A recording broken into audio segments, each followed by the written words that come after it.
Hello everyone, कैसे हैं आप सब लोग। Welcome back to ICT virtual classroom Dehradun. मैं निखिल राणा।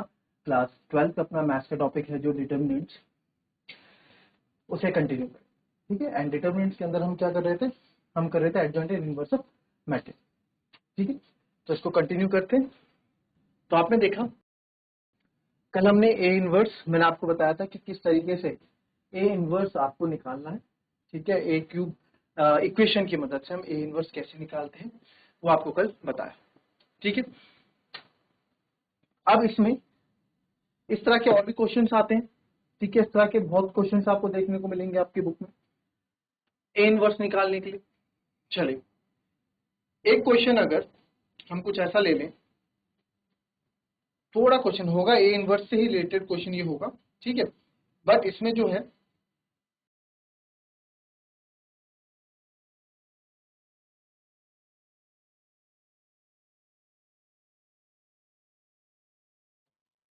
आपको इस बार क्वेश्चन वही रहेगा, सेम क्वेश्चन वही रहेगा, सेम। मैं आपको बार बार बोल रहा हूँ, क्वेश्चन में कुछ भी अलग नहीं रहेगा, घबराना नहीं है। ठीक है, क्वेश्चन सेम वही। क्वेश्चन क्या है, आइए देखते हैं। एफ, हम क्या सिस्टम ऑफ लीनियर, अभी हमने आपने क्या चीजें पढ़नी है, सिस्टम ऑफ लीनियर इक्वेशंस भी आप पढ़ोगे अभी, है ना। ए क्यूब वाला तो आपने कर दिया शायद कल, है ना। ए क्यूब वाला हमने कर दिया। ठीक, नाउ दूसरा क्वेश्चन देखेंगे।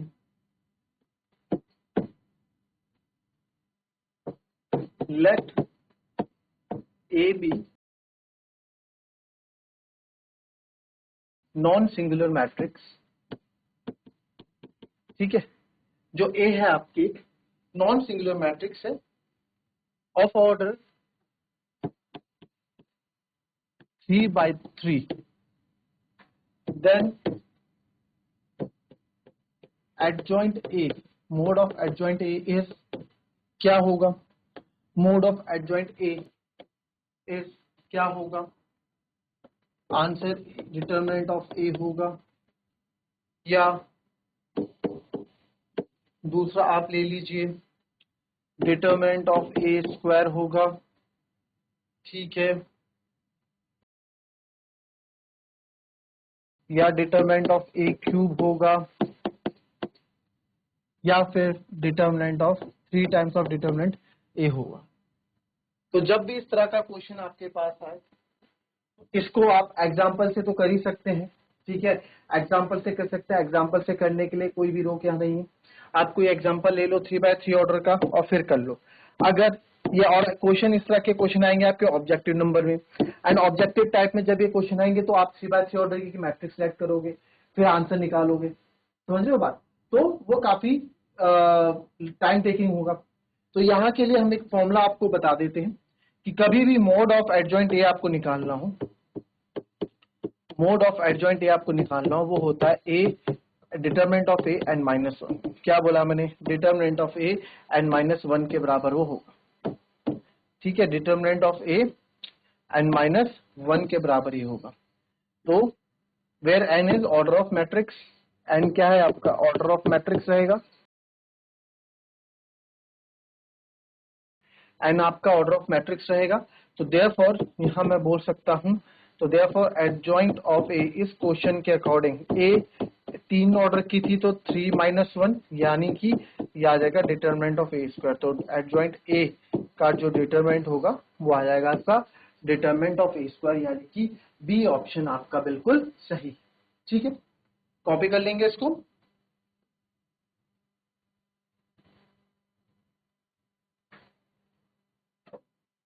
अब हमने नया टॉपिक पढ़ेंगे, application of determinant and matrices कैसे यूज करते हैं। ठीक है, application of determinant and matrices.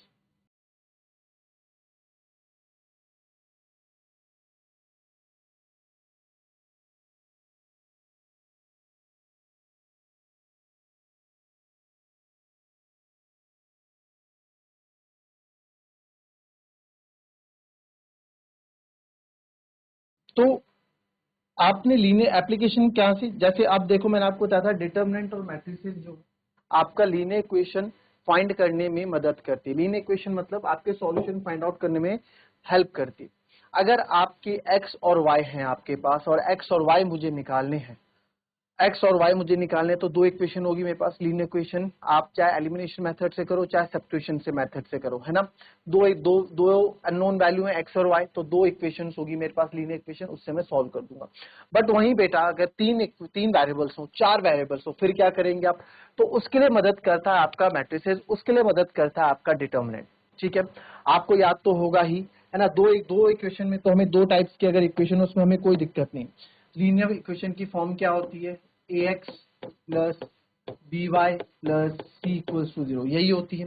तो अगर मुझे ax और x और y की वैल्यू चाहिए तो मेरे को एक इक्वेशन और चाहिए, दोनों इक्वेशन को सॉल्व करूंगा, फिर एक की वैल्यू दूसरे में डालूंगा और x y दोनों आ जाएगा। यही करते थे 9th और 10th क्लास में। ठीक है, अब यहाँ पे तीन इक्वेशन है, मान लो a1x b1x, तीन इक्वेशन हमारे पास है। मान लेते a1x plus b1y plus c1 is equals to 0, या a1 plus b1 is equals to c1 कर दो आप, है ना।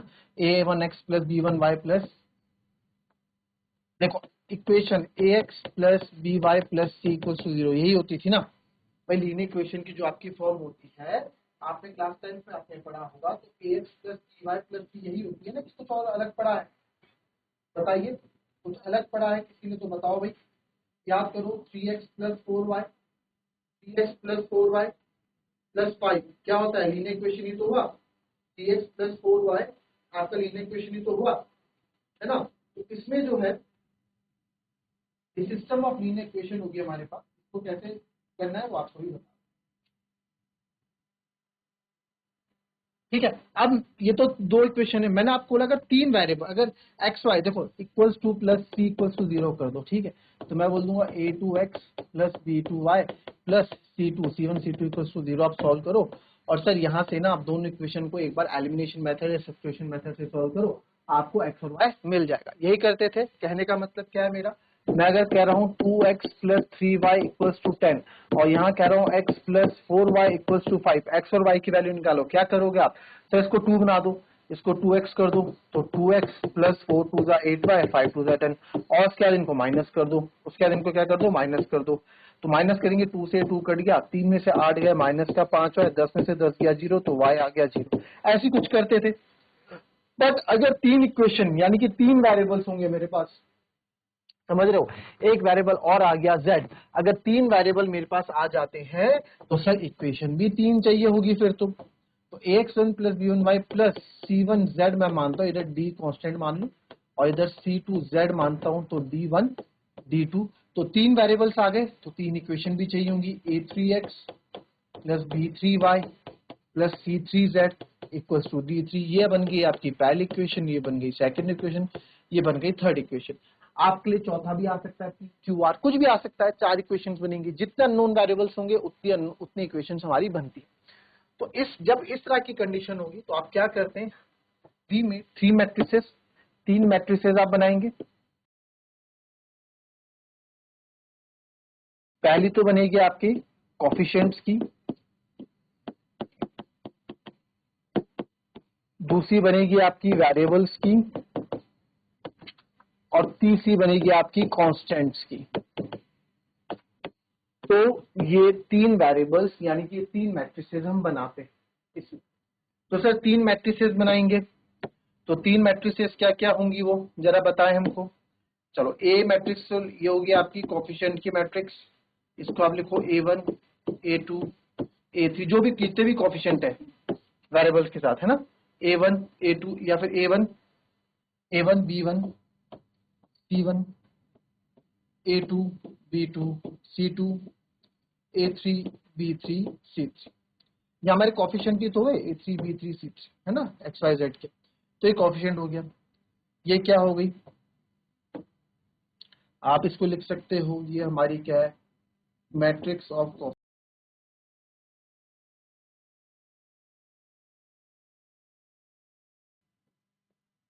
ये क्या है, मेरी मैट्रिक्स ऑफ कोफिशिएंट, जिसको हम हमेशा ए से डिनोट करेंगे। फिर आता है आपका एक्स, जिसको आप वेरिएबल्स, मैट्रिक्स ऑफ वेरिएबल से डिनोट करते हैं एक्स। तो एक्स में आप देखो कितने वेरिएबल है सर, एक्स है, वाई है और जेड है, तो यानी कि एक्स है, वाई है और जेड है, ये हमारी होगी एक्स हो गई, वाई हो गया और जेड हो गया। ठीक है, ये हो गया आपका मैट्रिक्स ऑफ वेरिएबल, ये हो गया मैट्रिसेस ऑफ वेरिएबल। वेरिएबल्स की मैट्रिसेस को एक्स से डिनोट करेंगे। फिर आता है आपका बी, ये हो जाएगा आपका कांस्टेंट्स जो आपके पास रहते हैं, कांस्टेंट यानी D1 D2 और D3। तो सर D1 D2 और D3 ये हमारे क्या हो गए, ये हो गया आपकी matrix of constants, matrix of constant.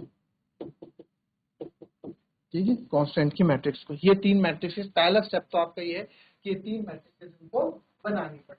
ठीक है,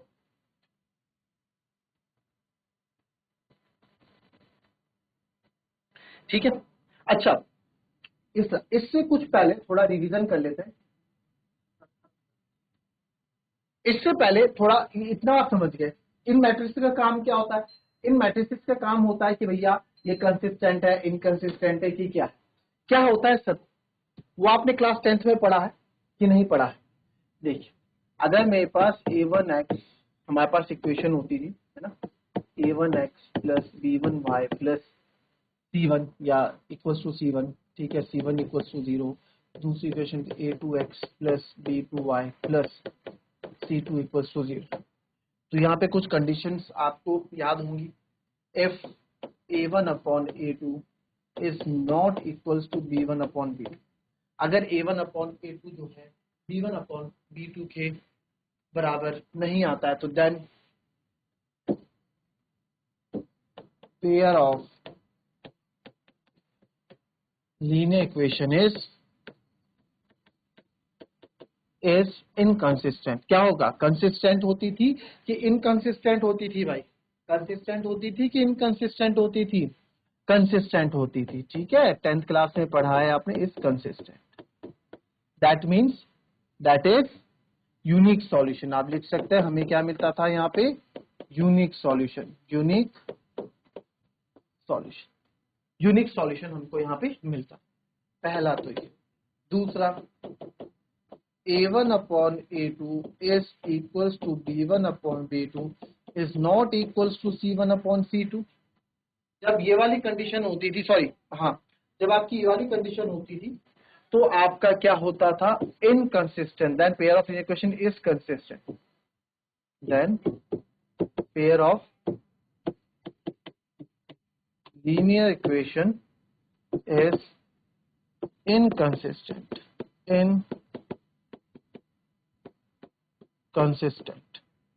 inconsistent होता है, that is no solution, कुछ भी सॉल्यूशन हमको नहीं मिलता, नो सॉल्यूशन। ठीक है, फिर तीसरा आपको याद आया होगा, जब a1 upon a2 is equals to b1 upon b2 is equals to c1 upon c2 सर हो जाता है, then pair of linear equation is consistent, consistent रहता है, that is many solution, that is many solution. तो यानी कि many solution आपको यहाँ पे देखने को मिल जाएंगे। मैनी सॉल्यूशन मतलब इनफाइनाइटली मैनी सॉल्यूशन। ठीक है, क्या रहेगा, consistently but infinitely many, infinitely many solution ये होगा, ये भी consistently but infinitely many solution.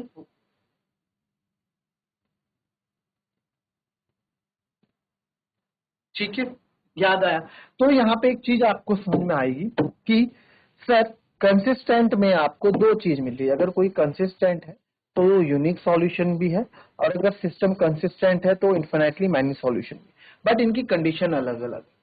ठीक है, ये क्लास 10th का है जो इसमें काम आएगा। इतना बस आपको थोड़ा रिवाइज करा दिया कि कंसिस्टेंट और इनकंसिस्टेंट क्या, इस पे हमने बात की। ठीक है, अब जो है इसमें ये हो गया,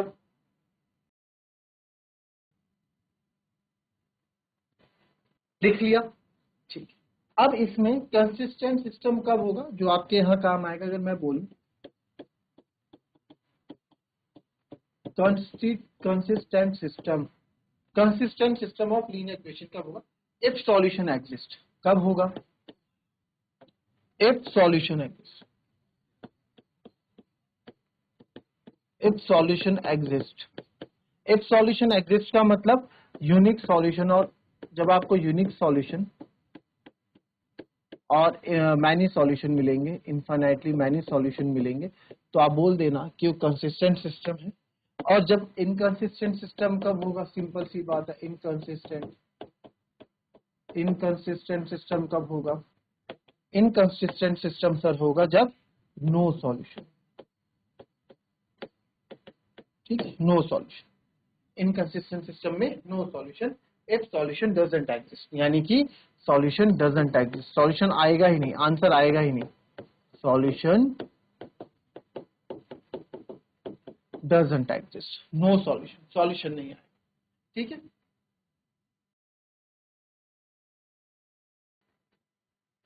तो अब इसमें देखें, क्या आप समझ गए? अब आते हैं इसमें, हमने बोला हमारे पास तीन वेरिएबल वाली इक्वेशन आ गई, तो क्या करेंगे आप? जितने भी वेरिएबल वाली इक्वेशन है हमें कोई मतलब नहीं। सबसे पहला स्टेप है तीन मैट्रिसेस बनाना, एक मैट्रिक्स ऑफ कोएफिशिएंट, एक मैट्रिक्स ऑफ वेरिएबल, एक मैट्रिक्स ऑफ कांस्टेंट हम बना देंगे। ठीक है, अब इसके बाद क्या करेंगे? अब हम देखेंगे कि लीनियर सिस्टम कंसिस्टेंट है कि इनकंसिस्टेंट है। तो इसमें मैं लिखूंगा now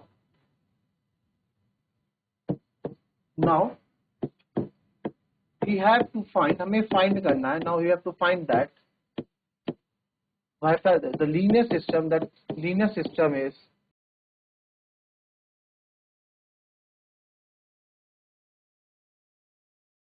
consistent or inconsistent.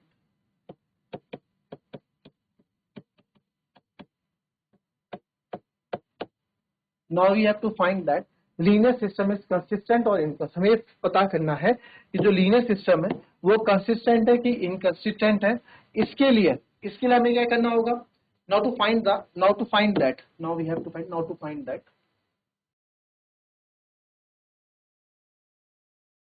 now to find that linear system is consistent or inconsistent, we have to find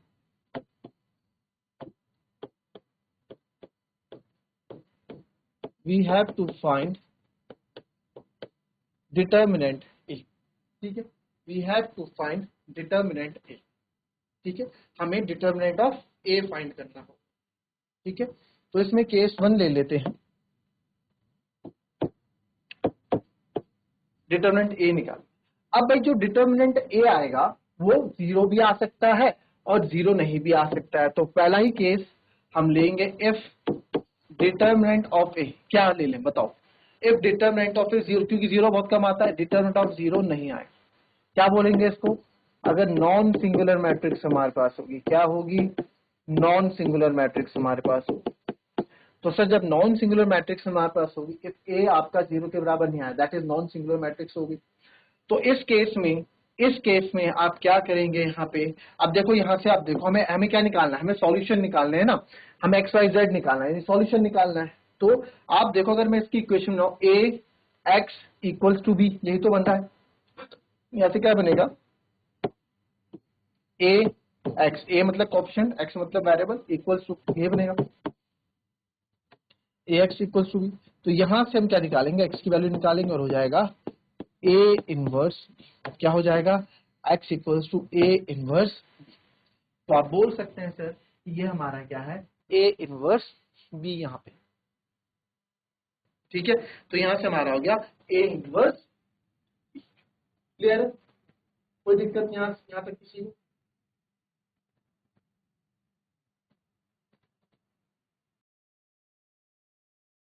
अब बात करते हैं केस 2 की। अब बात करते हैं केस सेकंड की। If determinant of A is equal to 0। अब determinant of A equal to 0 आ जाएगा, यानी कि सिंगुलर मैट्रिक्स आ जाएगी। ठीक है, सिंगुलर मैट्रिक्स। देन फाइंड, आपको क्या फाइंड करना है? हमको फाइंड करना है adjoint of A multiply by B. Then we have to find adjoint of A multiply by B, ये फाइंड करेंगे आप। अब इसमें भी आपकी दो कंडीशन बनेगी, इसमें भी भाई एडजॉइंट ऑफ ए बी भी तो जीरो आ सकता है भाई, ये भी तो आ सकता है ना, जीरो नॉट जीरो। तो यहां दो कंडीशन बनेगी, if adjoint of A multiply by B is equal to zero, अगर ये आपके जीरो या चलो नॉट जीरो आते हैं, इक्वल टू नॉट जीरो आते हैं, तो मैं बोल सकता हूं then system of linear equation is, जो आप लीनियर इक्वेशन हम निकाल रहे हैं वो क्या होगी, इनकंसिस्टेंट, इज इनकंसिस्टेंट, यानी कि नो सॉल्यूशन। ठीक है, इनकंसिस्टेंट में नो सॉल्यूशन। और यहाँ पे जब जीरो नहीं आ रहा था तो हमको यहाँ पे कंसिस्टेंट इनकंसिस्टेंट का मतलब नहीं है, यहाँ आपको नॉन जीरो आ रहा है तो आप सीधे x की वैल्यू यहाँ से निकाल, ठीक है, हमने ये बताया। Then there is no solution. और अगर if adjoint of a dot B आपका जीरो आता है, then pair of linear equation is consistent or may be inconsistent। सर ये कंसिस्टेंट भी हो सकता है और इनकंसिस्टेंट भी हो सकता है, दोनों हो सकता है। ठीक है, सॉल्यूशन में भी, तो यहाँ पे आपका जो सॉल्यूशन होगा यहाँ लिख देते हैं, सॉल्यूशन जो होगा मे बी मैनी सॉल्यूशन, क्योंकि यूनिक तो होगा नहीं, और नो सॉल्यूशन। ठीक है, इन चीजों का। तो ये बेसिक खत्म हुआ इस चैप्टर का, इस टॉपिक का, और इस टॉपिक पे क्वेश्चन करेंगे कल। इस बेसिक को आप आज अच्छे से पढ़ के आइएगा ताकि हम इस पे कल क्वेश्चन कर पाए। मिलेंगे आपसे अपनी नेक्स्ट क्लास में, तब तक के लिए be happy, be healthy and be safe. Thank you and have a